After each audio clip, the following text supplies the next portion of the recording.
Okay, data partitioning.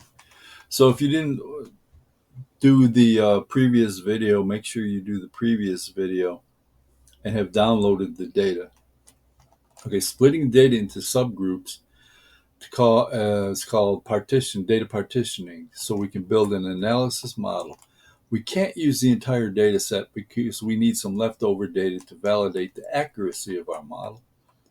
We split our data into two groups, the training set and the validation set. The validation set tests the accuracy of our model. One of the techniques we use is called oversampling. In our data set, we are building a model that predicts who will buy protein Z. All right, in the protein Z column, let's consider yes to be successful cases. We want to randomly assign half of our successes to the validation data set. We need to know how many yeses and no answers there are. So if you look back in our sample, we have 28 yeses and 72 nos. So 14 of these yeses will go to the training data set, and another 14 will go to the validation data set.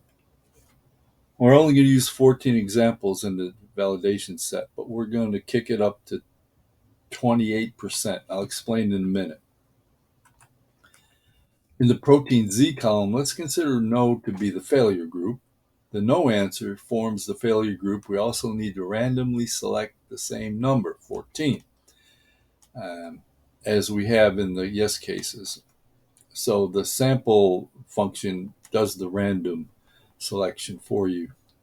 I hope you already did that in the previous video. Simply put, we have randomly selected 14 successes and 14 failures to use in our data set. We do this because if we use the entire data set, our model will be dominated by the no answer, 72 records, versus yes, 28. We want to give our yeses and nos an equal chance. The validation data set validates if our model works in reality.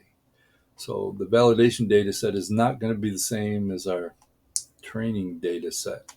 The validation set you can kind of consider as a test, it's like you do in a class. We're testing it. So it's not the same.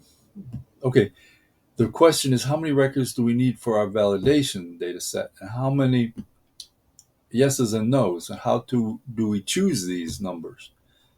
One requirement of the success rate of this validation data set is that the percentage should be the same as the original data set, but not the original data set, not the whole thing. So we choose 50%, half. 20% yes versus 72% no. All right, so remember, in our success data set, we use 14.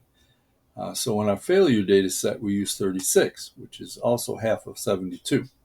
14 plus 36 is 50, which is 50%. 14 is 28% of 50.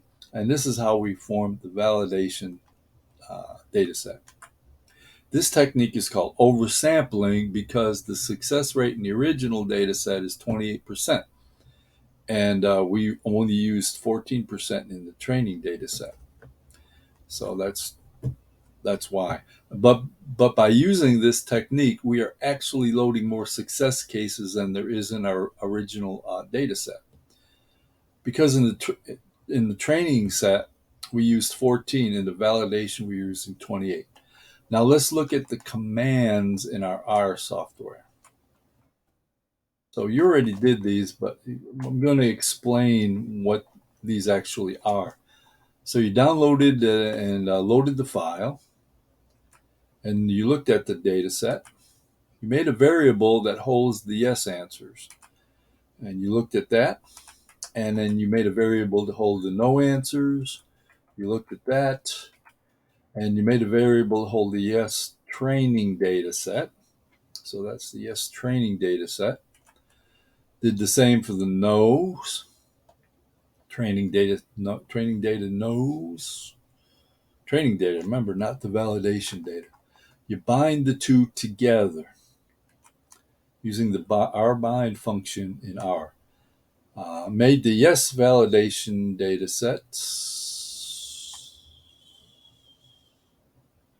Okay. Okay, we already did that. Okay, don't pay attention to that. We just did that. Anyway, made the no validation data set. Okay. You bind these two, and then you review your work, and we're done making the training data set and the validation data set.